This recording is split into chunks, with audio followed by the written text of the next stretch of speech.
ഒരു കാര്യം, നമ്മളിപ്പോൾ ഇവിടെ വന്നത് അമ്മ അസോസിയേഷനിലെ ഒരു നല്ല കാര്യത്തിന് വേണ്ടി വന്നതാണ്. ഞങ്ങൾക്ക് ഒരുപാട് ഉപകാരങ്ങൾ ചെയ്യുന്ന ഒരാളാണ് ടിനി. ഇത്ര നാളുകൊണ്ടും അമ്മ വന്ന അന്ന് മുതൽ ഒരുപാട് കാര്യങ്ങൾ നമ്മൾക്ക് വേണ്ടി, അംഗങ്ങൾക്ക് വേണ്ടി ചെയ്യുന്ന ഒരു സമയത്താണ് ഇങ്ങനെ ഒരു ന്യൂസ് കണ്ടത് തന്നെ. അങ്ങനെ ഒരു ന്യൂസിൻ്റെ അടിസ്ഥാനം ഞങ്ങൾ എപ്പോഴും പറഞ്ഞിട്ടുണ്ട്, അമ്മ എന്ന് പറഞ്ഞ അസോസിയേഷനിൽ തീർക്കാവുന്ന അമ്മയെ തീർക്കണം. ഇതുപോലെ മാധ്യമങ്ങളുടെ ഇടയിലും പോയി പറയാനാണ് ഞങ്ങൾക്കൊക്കെ ഒരുപാട് കാര്യങ്ങൾ പറയാനുണ്ടാവും. ഞങ്ങൾ അതൊന്നും പറയാൻ തീരുമാനിച്ച ആൾക്കാരല്ല. ടിനിയെക്കുറിച്ച്, ടിനി എൻ്റെ ഒരു സഹപ്രവർത്തകനാണ്, എൻ്റെ ഹസ്ബൻഡിൻ്റെയും കൂടെ സഹപ്രവർത്തകനാണ്, ഒരുപാട് വർഷം കൊണ്ട് കണ്ടുകൊണ്ടിരിക്കുന്ന ഒരാളാണ്. ഇന്ന് വരെ ഞങ്ങൾ ലേഡീസ് എന്ന് പറഞ്ഞാൽ ഞങ്ങൾക്കെതിരെ ഒരു അംശം പോലും ടിനിയുടെ അടുത്ത് ഞങ്ങൾക്കൊരു വൃത്തികേടായിട്ടോ സംസാര രീതിയിലോ ഉണ്ടായിട്ടില്ല. പിന്നെ നമ്മൾ പ്രോഗ്രാമൊക്കെ ചെയ്യുമ്പോൾ അങ്ങോട്ടും ഇങ്ങോട്ടൊക്കെ എല്ലാം ഉണ്ടാവും, അത് സ്വാഭാവികമായിട്ടുള്ളൊരു കാര്യമാണ്. അല്ലാതെ ഇതുപോലെ ഒരാളെ വ്യക്തിഹത്യ ചെയ്യുന്നത് തെറ്റാണ്, ഇത് ശരിയല്ല ഈ ചെയ്യുന്നത്. എന്തെങ്കിലും നമുക്ക് പറയാനുണ്ടെങ്കിൽ അൻസിബി അല്ല ആരായാലും അമ്മ എന്ന് പറയുന്ന അസോസിയേഷൻ്റെ തലമുത്ത കുറച്ച് നല്ല ആൾക്കാരുണ്ട്, ബഹുമാനിക്കേണ്ട ആൾക്കാരുണ്ട്. ലാലേട്ടൻ, മമ്മൂക്ക, ഇങ്ങനെയുള്ള കുറേ ആളുകളുണ്ട്. അവരെ പ്രതിയെങ്കിലും ഇതുപോലെ അമ്മയെ ഇതുപോലെ വൃത്തികേടായി സംസാരിച്ച് ഇതുപോലത്തെ മോശം വാർത്തയെ ശ്രദ്ധയിൽപ്പെടുത്തിയെന്ന് എല്ലാം പറഞ്ഞിട്ടുണ്ടെങ്കിൽ ഇത് ചാനലിലേക്ക് കൊണ്ടുപോയിട്ട് കാണിക്കാനും ഞങ്ങളൊക്കെ ചാനലിൽ ഇപ്പോൾ ഒരു പ്രശ്നം ഇവിടെ ഉണ്ടായി. ഒരു നിങ്ങൾക്കൊക്കെ അറിയാം, നിങ്ങളെല്ലാവരും എന്നോട് സംസാരിച്ചിട്ടുണ്ട് ഹാർഡ് ഡിസ്കിൻ്റെ കാര്യം. ഞങ്ങൾ ആരെങ്കിലും പിന്നെ മുന്നോട്ട് വന്നിട്ടുണ്ടോ? എന്തുകൊണ്ടാണ്? അമ്മയെ ബഹുമാനിക്കുന്നതുകൊണ്ടാണ്, ആ സംഘടനയെ ബഹുമാനിക്കുന്നുണ്ട്. ഞങ്ങൾ ഇവിടെ തീർക്കണം, എന്തെങ്കിലും സംസാരം ഇവിടെ പറയണം. തിരിക്കെതിരെ പരാതി ഉണ്ടെങ്കിൽ ഇവിടെയുണ്ട് ആൾക്കാർ, ഇവിടെ സംസാരിക്കണം. ശ്വേതാൻ മേനോൻ എന്ന് പറഞ്ഞ ഒരാളെ നോക്കൂത്തിയായിട്ട് ഇരുത്തിയേക്കണമല്ല, ഒരു പ്രസിഡന്റാണ്. ശ്വേതയോട് സംസാരിക്കണം, സംസാരിച്ച് അതിനുള്ള സൊല്യൂഷൻ കണ്ടുപിടിക്കണം. സംസാരിച്ചതിന് ശേഷമാണോ നിങ്ങളുടെ ഒരു നടപടി? അങ്ങനെയാണോ? അങ്ങനെയാണെങ്കിൽ വേറെ ആൾക്കാരില്ലേ? ശ്വേതാമേനോട് അങ്ങനെ പറയട്ടെ, ഞങ്ങളൊക്കെ അറിയട്ടെ, ഞങ്ങളൊക്കെ വിളിച്ചു വരുത്തട്ടെ, ഞങ്ങളൊക്കെ അംഗങ്ങളല്ലേ. ഇതൊക്കെ നിങ്ങൾ ഇപ്പൊ പറയുന്ന വാർത്തയിലാണ്. ഞങ്ങൾ ഇതൊന്നും ഇതുവരെ അറിഞ്ഞിട്ടില്ല. ഞങ്ങൾ അറിയേണ്ടത് നിങ്ങൾ പറയുമ്പോൾ ശരി, പറഞ്ഞ കാര്യങ്ങൾ നിങ്ങൾ പറഞ്ഞ് ഞങ്ങൾ അറിയുന്നുണ്ടെങ്കിൽ ഈ ഒരു വ്യക്തിയെ മാത്രം പറയുന്നതിന്റെ അർത്ഥം എന്തുണ്ട്? എന്നാ പിന്നെ ഇവരുടെ പേരെന്താ പറയാത്തത്? ഞാൻ ഇതൊക്കെ പറഞ്ഞു എന്ത് വാർത്തയിൽ പറയാത്തത്? ഞങ്ങൾ കണ്ടില്ലല്ലോ ഒരു വാർത്തയിലും പറയണത്. ഇവിടെ കൊടുത്തിരുന്നു ഞങ്ങൾ കണ്ടിട്ടില്ല, ഞാൻ കണ്ട വാർത്തയിലൊന്നും കണ്ടിട്ടില്ല. ടിനിയെ മാത്രമേ ഞാൻ പറയണത് കേട്ടിട്ടുള്ളൂ. വേറെ ഇവിടെ അമ്മയിൽ കൊടുത്തിരുന്നൊന്നും ഇതുപോലെ പ്രശ്നം ഉണ്ടായതൊന്നും ഞങ്ങൾ കേട്ടിട്ടില്ല. അപ്പോൾ വ്യക്തിപരമായിട്ടൊരാളെ അങ്ങനെ കീറി മുറിക്കാൻ ഞങ്ങൾ ആരും സമ്മതിക്കില്ല. ഞങ്ങളൊക്കെ അംഗങ്ങൾ ടിനിയുടെ കൂടെ തന്നെ ഞങ്ങൾ ശക്തിയായിട്ട് നിൽക്കും. കാരണം ഒരു തെറ്റും ചെയ്യാത്ത ഒരാളെ അങ്ങനെ ശിക്ഷിക്കാൻ പാടില്ല. എനിക്കറിയില്ല, നിങ്ങൾക്ക് ഇപ്പോൾ ഇത് ഞാൻ പറഞ്ഞു തരേണ്ട ആവശ്യമില്ല. നിങ്ങൾക്ക് മൊത്തത്തിൽ കൂട്ടിക്കഴിച്ച് അറിയാൻ പറ്റും. അമ്മയുടെ പരിപാടികളിൽ ഞാൻ സജീവമാണ്, പ്രവർത്തിക്കുന്നവനാണ്. ഇനി ഉയർന്ന് കയറിപ്പോകുമോ?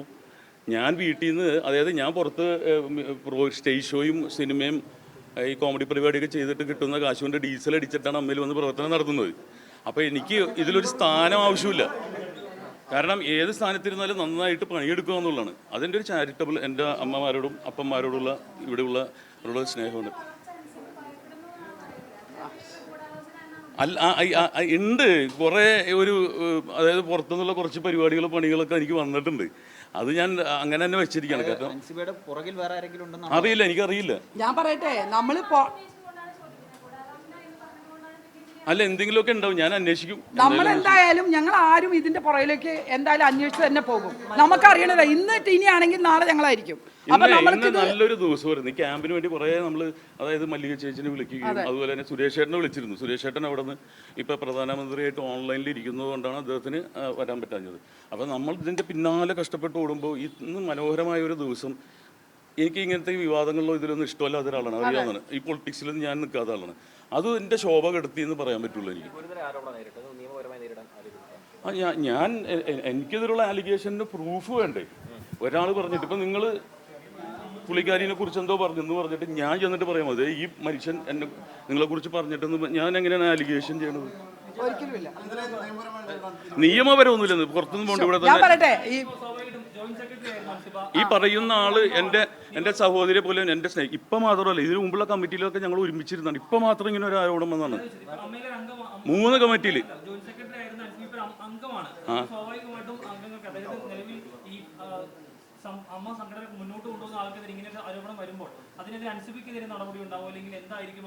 അതൊക്കെ കമ്മിറ്റി. ഞാൻ പറയട്ടെ, ഇതിനൊക്കെ അല്ലേ നമ്മൾ തെരഞ്ഞെടുത്ത ആൾക്കാർ നിൽക്കണേ. നിങ്ങൾ പറയുന്നു അൻസിബ പറഞ്ഞിട്ട് ആരും അതിന് റിപ്ലൈ ചെയ്തില്ലെന്ന്. ഇനി ഞങ്ങൾ ചോദിക്കുക എന്തുകൊണ്ട് ഇത് സത്യാവസ്ഥ ഞങ്ങൾക്കറിയോ? ഒരാൾ പറയുന്നത് മാത്രം നമ്മൾ കേട്ടാൽ മതിയോ? ഈ ഞങ്ങൾക്ക് ഇവിടെയുള്ളതും കേൾക്കണ്ടേ? ഇവിടെ നിന്ന് ടിനി അന്വേഷിച്ച് കേൾക്കട്ടെ, അവർ അവിടെ ചോദിച്ചിട്ടുണ്ടോ പറഞ്ഞിട്ടോ എല്ലാം തെളിവ് വരട്ടെ, വന്നതിന് ശേഷം പോകാൻ പറ്റുള്ളൂ. ആരോട്? ഇല്ല, ഞങ്ങൾ ചോദിച്ചിട്ടില്ല. കാരണം എന്താ വെച്ചാൽ ഞങ്ങൾ അറിയുന്നതും ഇതുവഴിയാണ്. നമ്മളെ ആരും മനസ്സിൽ രാജിവെക്കാൻ പോകണമെന്ന് പറഞ്ഞിട്ടില്ല. നമ്മൾ അറിയുമ്പോൾ നമ്മൾ ചോദിക്കുന്ന ഒരു പ്രാവശ്യം വിളിച്ചോ കൂട്ടി എടുത്തില്ല. നമ്മൾ പിന്നെ വിളിച്ച് ചോദിക്കേണ്ട കാര്യമില്ലോ. പക്ഷേ ഇന്നത്തെ ന്യൂസിൽ മാത്രം ഞങ്ങൾക്ക് ആരും പറയുന്നില്ലല്ലോ. ഫെബ്രുവരി 21-ാം തീയതി രാജിവെച്ചത് ഞങ്ങൾ അറിയുന്നത് മെയ് 12-ാം തീയതിയാണ്. പല മുതിർന്ന രാജിവെച്ചതിന് ശേഷം ഇങ്ങനെ താങ്കളുടെ ഭാഗത്തു നിന്നുണ്ടായിരുന്ന ചില പ്രശ്നങ്ങളാണ് രാജിക്ക് കാരണമെന്ന് പറഞ്ഞിരുന്നു എന്നാണ് അൻസിബ പറഞ്ഞത്. അതാ നിങ്ങൾ ഒരു കാര്യം കൂടെ മനസ്സിലായി. ടിനി പറഞ്ഞിരുന്നു, ഇതിനും വലിയൊരു അലിഗേഷൻ ഇതിന് മുമ്പ് പറഞ്ഞിരുന്നു. അന്ന് ഇതൊന്നും ആരും ഒന്നും ശ്രദ്ധിച്ചില്ലേ? എന്തൊക്കെ മോശമായിട്ട് പറഞ്ഞ വീഡിയോ വന്നിട്ടുണ്ട്. അപ്പം എന്താ അൻസിബ ഉണ്ടായിരുന്നില്ലേ? ഇതൊക്കെ പറയാനും ഇതൊക്കെയാണ് ഒരു അസോസിയേഷൻ ഉള്ളത്. അത് അസോസിയേഷനെ പറഞ്ഞിട്ട് ഒരു തീരുമാനം അൻസിബയ്ക്ക് കിട്ടില്ല എന്ന് പറയാൻ ഞങ്ങൾ തീരുമാനം എടുത്തോട്ടെ.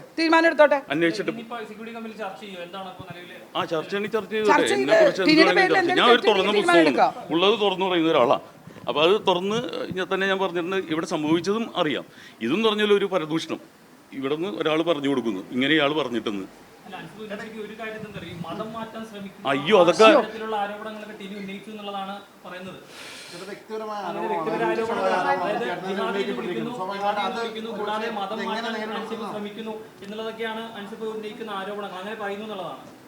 അതിന് പ്രൂഫ് വേണോ? അങ്ങനെ മാറാൻ അതിനുള്ള തെളിവ് വേണം. ഞാൻ എൻ്റെ കൂടെയുള്ള മുസ്ലിം സഹോദരങ്ങളൊക്കെ എന്താ വിചാരിക്കുക? എൻ്റെ കൂട്ടുകാരെ മുഴുവൻ അതാണ്. എന്നെ മമ്മൂക്കയാണ് സിനിമ കൊണ്ടുവന്നത്, നാദർഷിക്കാണ് ഇതിൽ കൊണ്ടുവന്നത്. ഞാൻ മിമിക്രിക്കാരനാണ്. അവിടെ ജാതിയും മതമൊന്നുമില്ല. എനിക്ക് ഇത്ര വലിയ കഴിവുണ്ടെന്ന് നിങ്ങൾ പറയുമ്പോൾ ഞാൻ അറിയണേ. ഇനി ഇത്ര വലിയ മതം മാറ്റാനുള്ള അറിവൊക്കെ ഞാൻ ഇപ്പോൾ അറിയുന്നത്. സത്യസന്ധമായിട്ട് പറയാം, നമ്മൾ അറിഞ്ഞിട്ടില്ലേ ഇതൊന്നും. മറ്റുള്ള എല്ലാ ആരോപണങ്ങളെക്കാളും ഗുരുതരമാണ് മതം മാറ്റുക എന്ന് പറയുന്നത്. അതൊരു പരാമർശമാണ്. അത് കരുതിക്കൂട്ടി പറഞ്ഞതാണെന്ന് കരുതുന്നുണ്ട്. ആരും എനിക്കറിയില്ല ഇത് എന്താണ് പ്ലാനിങ് എന്ന് അറിയില്ല. ഞാൻ പറഞ്ഞില്ല, ക്യാമ്പിലായിരുന്നു. ഇപ്പോൾ 2-3 ഇത് കണ്ടപ്പോഴാണ് മനസ്സിലായത്. അത് തന്നെയാണ് ഞാൻ വിശദീകരണം തരാൻ വന്നത്. ഞാൻ എവിടെയെങ്കിലും ഏതെങ്കിലും സ്ഥലത്തും അങ്ങനത്തെ ഒരു മതവുമായി ബന്ധപ്പെട്ട് ഞാൻ സംസാരിച്ചിട്ടുണ്ടോ? അൻസിബ ഹസൻ എന്നാണ് പേര്, അതുകൊണ്ട് തനിക്കെതിരെ ഇത്തരത്തിൽ ഒരു ആരോപണം ഉന്നയിച്ചു എന്നാണ്. ഓ, അതൊന്നും എനിക്കറിയില്ല കേട്ടോ. ഇതിനു മുമ്പ് ഞാൻ സഹകരിച്ചിട്ടുള്ള സിദ്ദിഖാണ് എൻ്റെ ഏറ്റവും വലിയ ആശ എന്ന് പറഞ്ഞാൽ നടൻ സിദ്ദിഖ്. ഇക്കാലത്താണ് ഞാൻ എന്തെങ്കിലും അമ്മയെ കുറിച്ചുള്ള കാര്യങ്ങളാണ് ചോദിക്കുന്നത്. ഇതൊക്കെ സ്റ്റേജിൽ നടക്കുന്നതാണ്. ഇപ്പൊ പ്രിയങ്ക സ്റ്റേജ് അങ്ങനെ പറയുമായിരിക്കും. സ്റ്റേജിൽ നമ്മളെല്ലാവരും അങ്ങോട്ടും ഇടും. പിന്നെ ഒരു കാര്യമുണ്ട്, നമ്മൾ അംഗങ്ങൾക്കിടയിൽ ഇതെല്ലാം അങ്ങോട്ടും ഇടും പറഞ്ഞ് കോംപ്രമൈസ് ചെയ്ത കാര്യങ്ങളാണ്. ഇത് വ്യക്തിപരമായിട്ടുള്ള വൈരാഗ്യം എൻ്റെ മനസ്സിലുണ്ടാവാറില്ല. ഒരു സ്റ്റേജ് ഇന്നത്തെ ദിവസം കഴിഞ്ഞാലും ഉണ്ടാവില്ല. ആ വിഷയം പറഞ്ഞ് നീനാക്കുറുപ്പ് ശ്വേതാമേനോന് പരാതി കൊടുത്തിട്ടുണ്ട് എന്ന് കൂടി അൻസിബ പറയുന്നു. എടുത്തിട്ടുണ്ടെങ്കിൽ അത് പറയട്ടെ. അതും കൂടെ നിങ്ങളൊന്ന് കാണിക്കും. നിങ്ങൾക്ക് ചോദിച്ചത് നമ്മളെ സ്റ്റേജ് ഷോയിൽ 10-25 കൊല്ലമല്ലോ ഞങ്ങൾ ഒരുമിച്ച് പോകുന്നത്. നിങ്ങൾ ഇത്രയും പത്രക്കാരുകളല്ലേ, നിങ്ങൾ ചോദിച്ചൊന്ന് മേടിച്ച് കാണിക്കും. നിങ്ങളാണ് ഇപ്പൊ എല്ലാം കാണിച്ചു തരുന്നത്. നിങ്ങളുടെ അറിവാണ് ഞങ്ങൾക്കുള്ളത്. ടാർഗറ്റഡ് ആണ്, അതറുള്ളൂ. കഴിഞ്ഞ കുറെ നാളുകളുടെ ഈ അമ്മയുമായി ബന്ധപ്പെട്ട് നിരവധി വാർത്തകൾ, അതായത് ഇപ്പോൾ കുക്കു പരമേശ്വരന്റെ വാർത്തകൾ വരുന്നു, ഔണിഷബാലിനെതിരെ വരുന്നു, അങ്ങനെയുള്ള നിരവധി ആരോപണങ്ങൾ സംഗതിക്കുള്ളിൽ നിന്ന് തന്നെയാണ് പുറത്തേക്ക് വരുന്നത്. അതെനിക്കറിയില്ല. ഞാൻ പറഞ്ഞത് ഇപ്പൊ അതിന്റെ ഏറ്റവും അവസാനം കണ്ടില്ലെങ്കിൽ ടിനി ടോം വരുന്നത്. അപ്പൊ ഒരു സംഘം ആളുകൾ ഇങ്ങനെ പ്രവർത്തിക്കുന്നുണ്ട് എന്നുള്ളതാണോ? എന്താണത്? അറിയില്ല, എനിക്കറിയില്ല. അത് കൃത്യമായിട്ട് എനിക്കറിയാതെ ഞാൻ പറയുന്നത് ശരിയല്ല. ആരെങ്കിലും പറഞ്ഞു കേട്ടിട്ട് ഇതുപോലെ ഞാൻ പറയില്ല. അതെ, ഇത് അമ്മയിലെ ആൾക്കാരുണ്ട്. അമ്മയിലെ സംഭവങ്ങൾ അമ്മയെ തന്നെ തീർക്കുക. അതുകൊണ്ട് ഞാൻ ഒളിച്ചോളൊന്നുമില്ല. ഞാൻ അതുകൊണ്ടാണ് ഓടിയെത്തിയത്. ഇപ്പൊ ക്യാമ്പ് കിടക്കുന്നതുകൊണ്ടാണ് എനിക്ക് വരാൻ പറ്റാതെ വന്നത്. ഇവിടുത്തെ കമ്മിറ്റി അല്ല, കമ്മിറ്റിനെ തീരുമാനിക്കട്ടെ. അൾട്ടിമേറ്റ് കമ്മിറ്റിയാണ്. ഞാൻ 10 കൊല്ലമല്ലേ ഇവിടെ നിൽക്കുന്നത്. ഏതെങ്കിലും ഒരു കംപ്ലൈൻറ്റ് ഇതുവരെയായിട്ടും വന്നിട്ടില്ലല്ലോ. ഒറ്റ കംപ്ലൈൻറ്റ് പോലും വർഗീയമായിട്ടോ പേഴ്സണലായിട്ടോ ഒരു സ്ത്രീ ഇവിടെ കൊടുത്തിട്ടില്ല. അതാണ് നമ്മൾ പറഞ്ഞിരുന്നല്ലേ. വേറെ തിരിഞ്ഞിരിക്കുന്നു. കാരണം അവിടെ സ്പീക്കറിൽ എല്ലാ IC മെമ്പേഴ്സിൻ്റെ അടുത്ത് പറഞ്ഞു വേറെ എന്തെങ്കിലും ഉണ്ടോ എന്ന് ഞങ്ങളുടെ രഹസ്യമായ യോഗത്തിലും ചോദിച്ചപ്പോൾ പേഴ്സണലായിട്ടുള്ള ഒരു കാര്യം വ്യക്തമായിട്ട് പറയാം. ഈ ഒരു കാര്യത്തിൽ ടിനിയുടെ കാര്യത്തിൽ തീരുമാനം ഉണ്ടായില്ലെങ്കിൽ ഇനി ഒരു വ്യക്തതയും കൂടെ. ഞാനൊരു അംഗമാണ്. ഞാൻ 30 വർഷം അമ്മയുടെ ഒരു അംഗമായിട്ട് തുടക്കം മുതൽ ഇന്ന് വരെയുണ്ട്. ഞാൻ ഒരു സ്ഥാനത്തിരിക്കുന്ന ആളല്ല. എൻ്റെ കുറേ പ്രശ്നങ്ങൾ എനിക്കും ഉണ്ടാവുമായിരിക്കും. പക്ഷെ ഇപ്പം ഞാൻ ഒരു കാര്യം പറയുകയാണ്, ഞങ്ങൾ ആരും മാധ്യമങ്ങളുടെ മുമ്പിൽ വെച്ച് അമ്മയെക്കുറിച്ച് മോശമായിട്ട് ഒരു കാര്യം പറയുകയോ മീഡിയ പോയി പറയുകയോ ചെയ്തിട്ടില്ല. ഇതിപ്പോൾ ഒരു അൻസിബ ഇപ്പോൾ രാജിവെച്ചതിന് ശേഷം ഇങ്ങനെ ഒരു സംഭവം ഉണ്ടായി. അമ്മയിലുള്ള ഇപ്പോഴും അംഗമായിട്ടിരിക്കുന്ന ഒരാളാണ്. ഇനി ഇങ്ങനെയാണ് പോകണമെങ്കിൽ നിങ്ങളായിരിക്കും ഇനി ഞങ്ങളുടെ കൂടെ ഉണ്ടാവുക. ഞങ്ങൾ നിങ്ങളുടെ കൂടെ തന്നെ എപ്പോഴും നിൽക്കും. അമ്മയുടെ കൂടെ നിൽക്കാൻ പറ്റാത്ത അവസ്ഥ വരും. എന്തുകൊണ്ട് ഞങ്ങൾ ഇതുവരെ വല്ലതും പറഞ്ഞിട്ടുണ്ടോ? ഒരു പ്രശ്നം ഉണ്ടായി, ഞങ്ങൾ എന്തിനേലും പിന്നെ റിയാക്ട് ചെയ്യാൻ വന്നോ? നിങ്ങൾക്കറിയാലോ മെമ്മറി കാർഡ് വലിയ വിഷയം ഉണ്ടാക്കി, നിങ്ങൾക്ക് എല്ലാവർക്കും അറിയാവുന്ന കാര്യമാണ്. നിങ്ങൾ തന്നെ ഇത് പലത് എന്നോടും ചോദിച്ചിട്ടുണ്ട്. ഞാൻ അന്ന് അതിനുശേഷം എന്തെങ്കിലും ഒരു ആൻസർ നിങ്ങളടുത്ത് പറഞ്ഞോ? ഞാൻ പറഞ്ഞ എന്താണ്, അമ്മയിലുള്ള സംഭവം അമ്മയെ തീർക്കുമെന്ന്. പക്ഷേ ഈ ഒരു സംഭവം വന്നതിനുള്ള ഉത്തരം തന്നേ പറ്റൂ, ഇല്ലെങ്കിൽ നിങ്ങളുടെ കൂടെ തന്നെ ഞങ്ങൾ നിൽക്കും. ഇനി കട്ടയ്ക്ക് നിൽക്കും.